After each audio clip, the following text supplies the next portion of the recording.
Yes, good afternoon, good evening, good evening, good evening. You know the vibes. You're rocking out with yours truly, the sauce. We're going to get it started a little early tonight because we have many things to do. But we have to give you that sauce. You're rocking out with yours truly. This is the Jack Talk Podcast, episode 189. I am 189. Go figure. But yes, it is fight week. We're going to get to that. Just let me check the levels, see how my mic is sounding. I just want to see how the mic is sounding first before I rock and roll.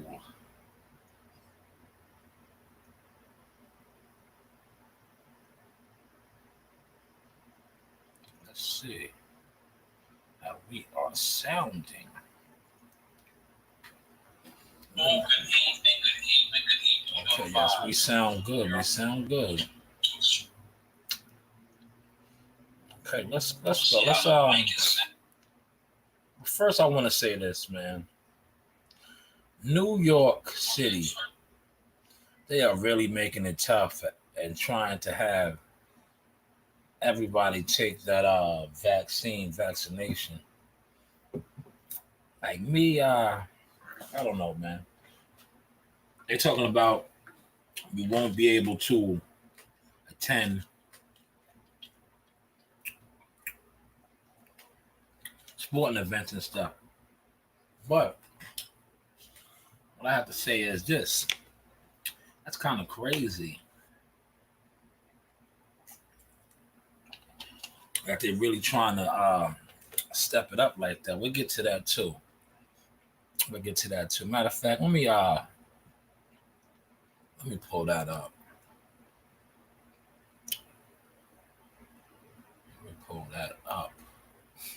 Where did I see that?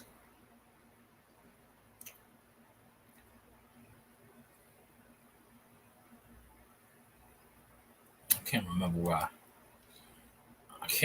where I actually seen that, but that is going to be the new mandate. That's going to be the new mandate that you must have the card in order to attend, sporting events, concerts, pretty much everything. They are cracking down on that. Let me see if I can find that while we are dissecting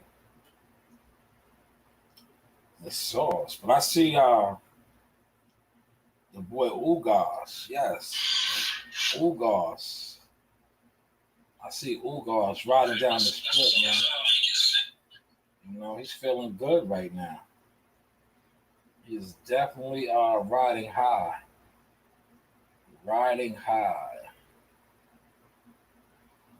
Dennis Ugas is feeling very good. We'll get to that in a second. Shout out to Uncle Platt and his new design. Yeah, he got a new logo. It's nice. We are feeling that. But let's get to some of this right now. Here is Dennis Ugas. This is what I was just talking about. Ugas. Bitch, this is fame, not clout. I don't even know what that's about. Watch your mouth. Baby got an ego twice the size of the crib. I can never tell. Bitch, this is fame, not clout. I don't even know what that's about. Watch your mouth. Baby got an ego twice the size of the crib. I can never tell. Bitch, this is. Yeah, shout out to Dennis Ugas, man. That was him, man. He's out there fight week. That was him on the Vegas Strip, man. And he showed himself on the billboards, and gotta be an awesome feeling, man. God is good, man. That guy been down for a long time, and you see, now he's about to fight a legend on pay-per-view. And sky's the limit for him, man. Sky is the limit, man. But yes, he's just taking it all in. Salute to him. Let's close out of that one. Let's go back over here. Yes, man. See, we got so much going on, but yes, that's the fight. I see Rigondeaux is still catching a lot of slack for his performance over the weekend, and it is what it is, man. At the end of the day, man, he's 40 years old, warrior.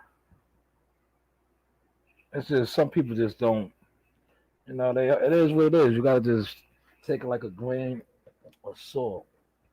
But nonetheless, man, it is Monday afternoon. Like I said, it is fight week. Ugas is feeling good, showing us up on the billboards out there in the Vegas Strip. If you get a chance, also check out Bernie the Boxer's um, podcast thing that he does.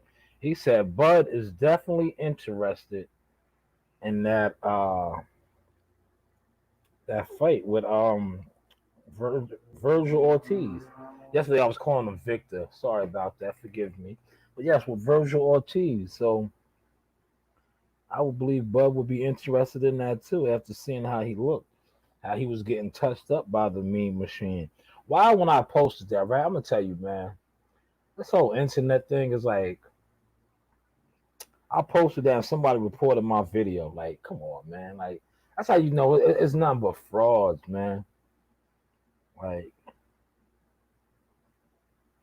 I posted it and they reported my video. And all I did was repost it. Or what was a simple repost. But you know what it is? They don't when a guy as such as my caliber, when I drop videos, I break it down. And the truth hurts, man. See, like everything that I said that I critiqued on the video was 100%. Like I was saying, yo, he was getting touched up. He gets touched up, man. Like what's the name even dropped him, but they didn't score the knockdown. But that's his MO because when he did the same thing to Bud, he clipped Bud, but they didn't score the knockdown. But he clearly dropped Virgil Ortiz. Yeah, so Bud is interested in taking on that fight. But first we gotta see what's going on with this whole the whole Bud and Terrence Crawford and Sean Porter. The 30 days been up, man. You see how they delay it, and you see how nobody's really voice voiceful about it. It's like they just forgot. Like, how do you forget? Like, it was supposed to go to purse bid. Did y'all add an extension? Like, what's going on with that? But I don't think they was ego on pulling the trigger, actually making that fight, man. Because I'm gonna tell you why. And I feel this way, and I stand on this. They don't want to risk having their fighters not look good against the opposition. Now, when I say the opposition, somebody that is not a Heyman boxing fighter, a PBC fighter. Because as long as Heyman boxing fighters fight among each other and they can control the narrative from the media or just the people that love the PBC, you're always going to have that quote unquote interpretation that they are the best fighters. But now, if they do make this fight, and for some odd reason, Bud Crawford mops the floor with with Sean Porter, how does that make that whole? Narina, so the dog jumped on her when she got the mail, so yeah, Okay. there's only one there. They're both. Okay. Yes, this is my credit card. Yes, that's my credit card. You can put this one back. Okay. Put that one back. In the mailbox? Yeah. That's not ours. Okay. Yes.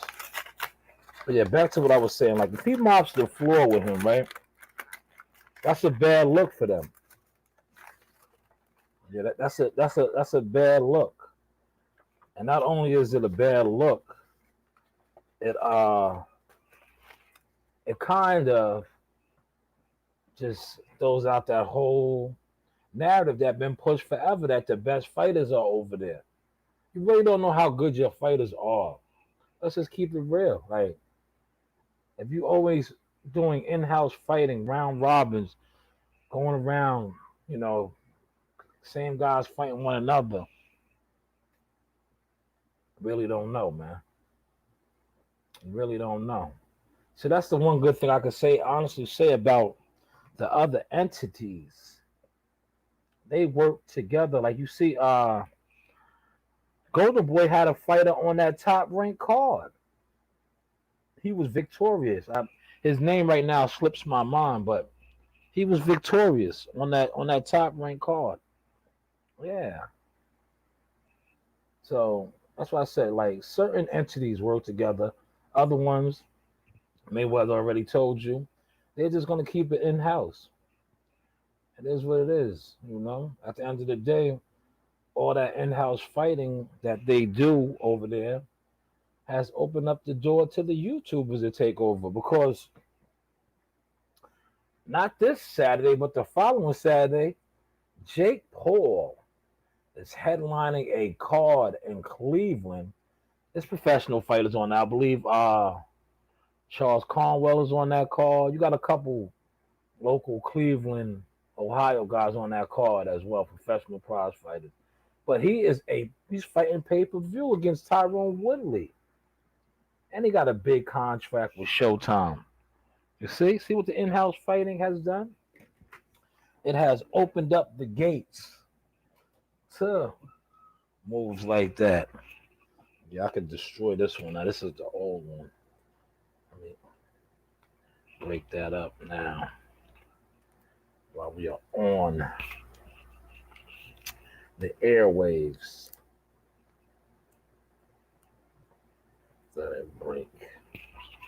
But yes, it is Monday. This is the source. Let's get to some of these articles on the boxing scene.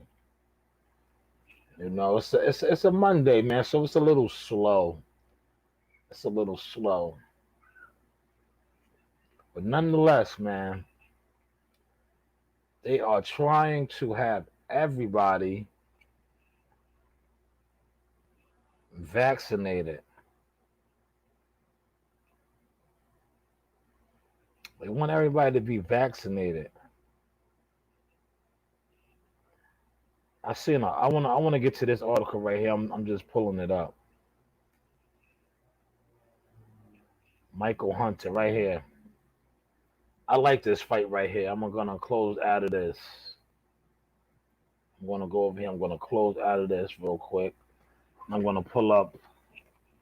I'm gonna pull up the article with Michael Bounty Hunter. He wants Dillian White. That's a good fight. That's a good heavyweight fight. I like that. I'm trying to break this old credit card up, man. But I like that fight for two reasons. I'm gonna tell you why. It's a step up fight for the bounty hunter Michael Hunter and for Dillian White. So there it is right there. You see what he says? This is on the boxing scene. Michael Hunter eager to face Dillian White. They don't want the smoke. Wow. And if you are familiar with Dillian White, he trolls Deontay Wilder a lot. He had got knocked out by can't think of the guy's name, but then he came back and got his knockout back. But here it is, the young American prospect, Michael Hunter, is on his heels, calling him out. Hopefully that fight manifests, man. That's a good heavyweight fight. Michael Hunter is coming off for the knockout headline in the verses the other 2 weeks ago, I believe that was the Tuesday night fights with Triller in NYC. Heavyweight contender Michael Hunter is eager to face Dillian White, but does not believe the Brits would face him. Hunter's coming off a devastating fourth round knockout over Mike Wilson earlier this month in New York. The Bounty, who turned down a IBF final eliminator, flipped with not even going to attempt it. Prior to his victory, he posted on social media on Wednesday that he would be looking to return to the ring in October and is eyeing a clash with White, who also is set to fight in October, according to promoter Eddie Hearns. Man, that'll be a good fight. Names such as Chris Arreola, Charles Martin, Andrew Weiss have been mentioned as potential opponents for White, with no mention of Hunter. And the 33-year-old believes that his rival doesn't want to face him. They'll never fight me, Hunter told Pro Box fans. He's confident, man. I don't know why they wouldn't fight him though. Why is that? Why not fight him? He's a big sturdy guy, you know. Why not fight him? Why not fight him? Let me get the link up. I'm gonna throw the link up real quick because I'm not gonna stay on too long today. So I will give y'all a treat. Like I said, I will open up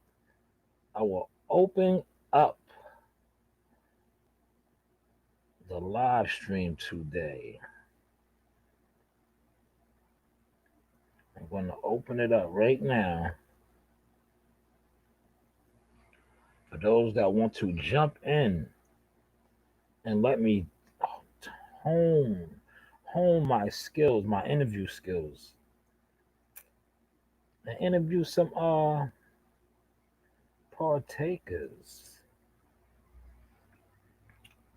Yes.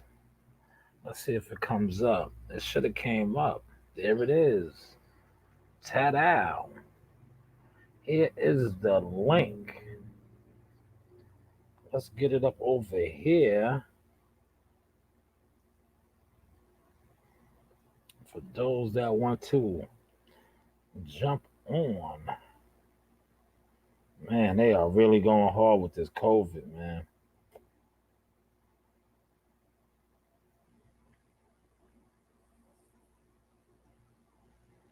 Bang. Here we go. There we go, man. Bang, bang. Now.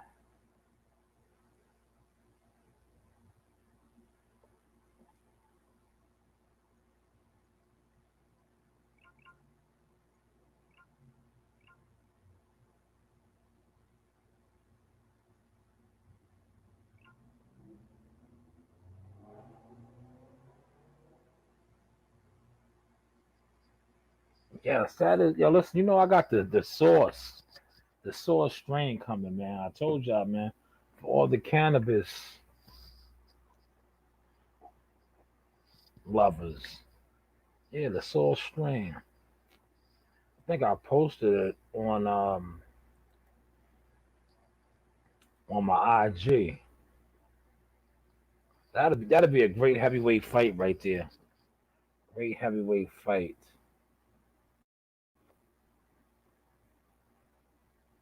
Freddie Roach is constantly taking shots at Mayweather.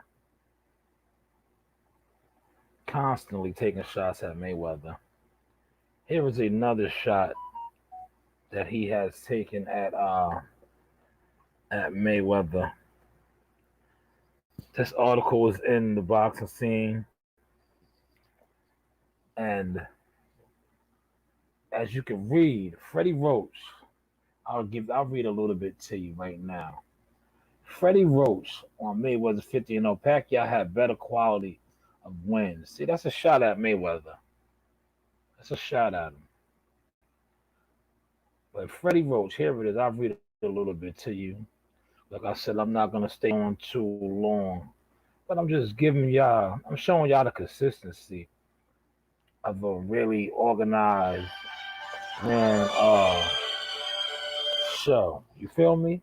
Freddie Roach, the head trainer of 8th Division World Champion Manny Pacquiao, says his boxer is ready to put on a great performance on Saturday night when he faces WBA welterweight champion Udenas Ugas at the T-Mobile Arena in Las Vegas. Without divulging our fight strategy, I will say, as in every camp, the key to Manny's success will be to bring in the best Manny Pacquiao. In training camp, the one thing we can't control is Manny's training regime and conditioning, Roach told Beatway. Betway. You bring in the best Manny Pacquiao in the ring and you are already have the opposition at a disadvantage. Most of Manny's opponents are surprised by his speed and movement. They are very surprised by his power. Mm. But yes, Manny Pacquiao does look good, man. Saturday is the day. Saturday is the day. But that is Freddie Roach, like I said, once again, taking a shot at Mayweather. That's what he does, man. Guys, there's no love lost between them, to say the least. There's no love lost. No love lost at all. But you are rocking out with yours truly, The Source. This is episode 189. 189 strong, man. See, consistency, independence. I see that, I think that was Ellie Vlad TV Setback posted a video where Manny Pacquiao said this could possibly be his last fight. See, shout out to Virgil Ortiz, man. At least he understands and knows. Virgil Ortiz, after the second round, I had to adjust and fight more intelligently. Yes, that's correct. Good observation, young warrior. And I mentioned that. I definitely did mention that, young warrior. But yes, you did. You made the adjustments. That's what winners do. Because the style fight that you was fighting, it was getting you caught a lot. But like we like to say up here, hey, what do I know? But you did make the adjustments and you did get the stoppage. Now, going forward, like if you do get that Terrence Crawford fight, or maybe a Earl Spence, Keith Thurman, Manny Pacquiao, the upper echelon guys, you can't make those type of mistakes.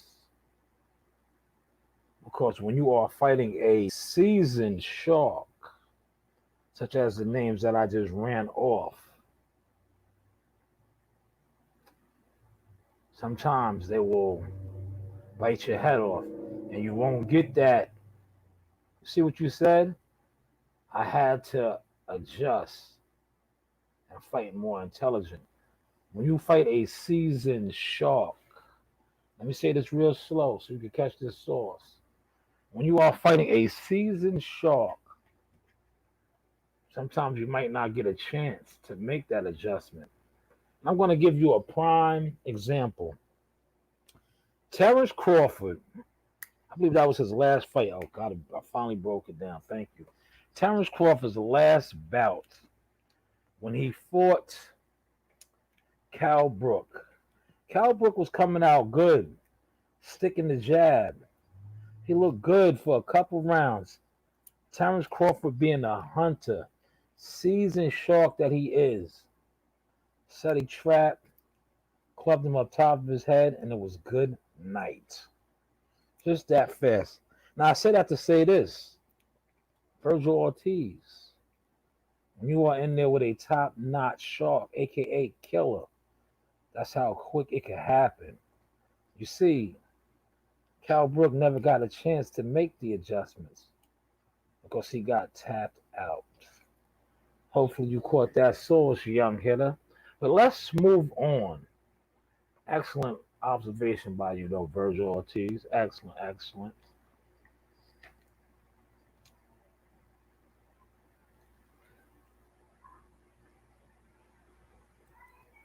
Here comes the girls. I hear them.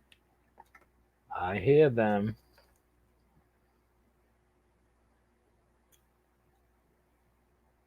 Yes, this is. I want to highlight Cuzzo. I hit him up. He's kind of disappointed, but at the end of the day, your time is coming.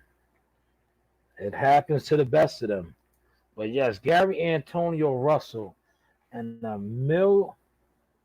Emmanuel Rodriguez eager to face each other next. That's great, man, because that fight didn't get a chance to really pop off, man.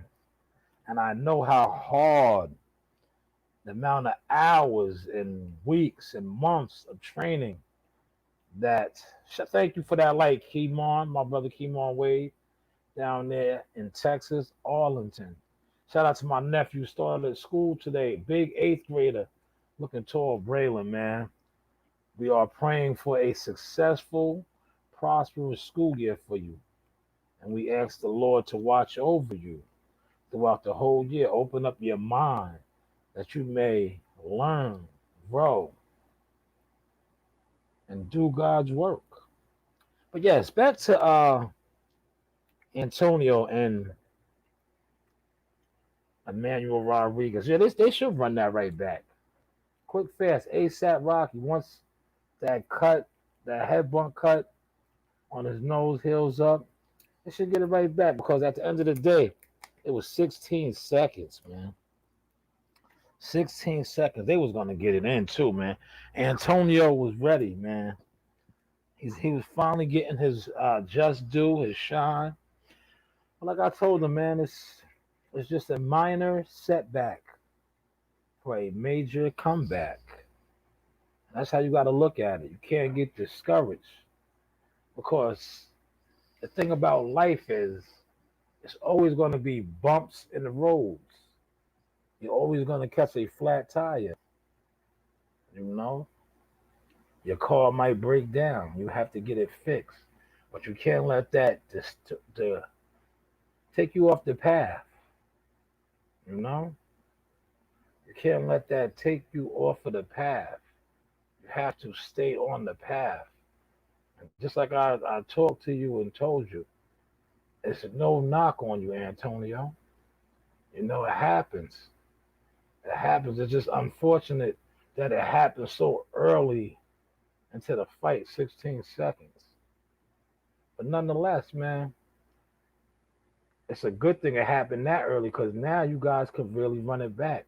And as you can see, both of them are willing and eager to face each other next. So hopefully, the good brothers over there at Heyman Boxing and the PBC can run that back, man.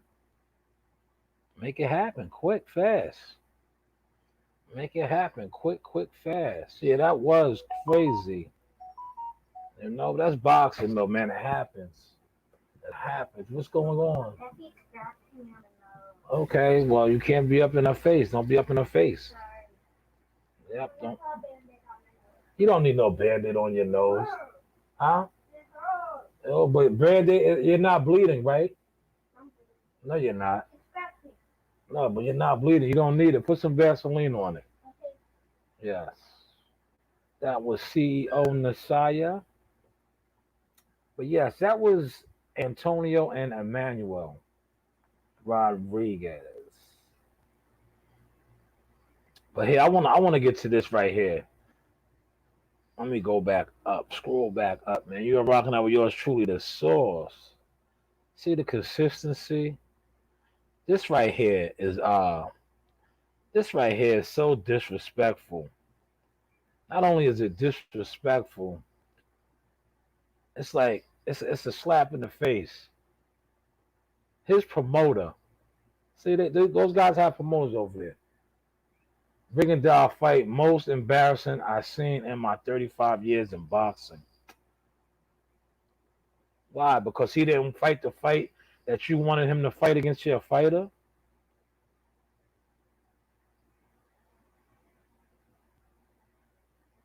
Like, see, at the end of the day, it's boxing. He's getting a lot. He's catching a lot of flack, right? because he didn't engage. He didn't fight the fight that they wanted him to fight, right? He didn't fight the fight that they wanted him to fight, right? But at the end of the day, you're not supposed to fight your opponent's fight. I wish he would have countered a little bit more because he was catching dude. If you watch that fight, that's how you know. My part of my language, but people don't know nothing about boxing because, to be honest with you, when you watch the fight, he landed 40 something punches, 44 or 40, whatever it was, but he landed the more effective, cleaner shots. He could have just counted a little bit more, but he was fighting, backing up all night. People will say he was running. You call it running, whatever. But at the end of the day, if he was running, right, what's name should have been cutting the ring off. That's not his fault that he couldn't set no traps or get Rigendorf where he could just, get off for it. It is what it is, man. But for his promoter to come out and say that, it's like, come on, have a little bit more class. I know you're upset your fight didn't get a knockout, and what's name didn't fight the fight that you wanted him to fight. But look what he says though. This man came out to fight, gave the fans what they want. Said in reference to his fighter, he was throwing punches. The guy's running for his life. The referee did a horrible job. The referee should have stopped and said, fight or I'm taking points. Doing something, it's a joke. It's a fucking joke. Nah, man. What's the joke is that you should have been able to cut the ring off. You should have been able to cut the ring off. You can't be mad at a fighter that is not engaging. He doesn't have to engage. He doesn't have to engage. That's what it, at the end of the day, you have to make him engage or take it to him, what you was trying to do, and you was getting counted. He could have counted you all night, but he, like you said, he was on his bicycle. But that is a harsh statement. Like I don't respect that statement at all. At all. But yes, man, you are rocking out with the sword. This is the fight that I am eager to see. And shout out to my boy, man. Cool boy step. They moved this fight back 1 week. This fight was originally going to be on September 11th. This is a unification bout too. It's going down at the park, MGM Grand in Vegas, man. Stephen Fulton, man, this is going to be a unification bout, man, at 122. Cool boy Steph, man. Cool boy. And if you are in the Philadelphia area, check out his crab shack. Yeah, he got the seafood over there rocking and rolling. But I can't wait for this fight. This fight is almost a month away now. What is today? The 16th. So we are a little over a month away from that fight, man. I am eager to seeing that. I am just keeping my fingers crossed and saying my prayers that both parties stay healthy, COVID free, and we get to see that, man, because the last couple of months, boxers have been getting injured, catching COVID, and major fights aren't happening. They're getting pushed back, but this is another good unification bout that I'm eager to see. But yes, thank y'all for tapping in. Shout out to my guy. I had the link up there for him. Rob the reporter. Tapping with him with the smoke session. He jumps on various different hours, but definitely tune into the smoke session. I am going to be sorting up another stream. Somebody gave me another streaming service. I have to set that one up as well. But I will set that one up, and I'll be streaming on that one too. But I gotta do a little bit more research into it, because it's like, what is the difference between that and StreamYard? But yeah, we're gonna be rocking and rolling, man. Rocking and rolling. You know? But yes, this was the show 189 on Monday. This was the start of the week, man. It's a fresh start, man, for those of y'all out there.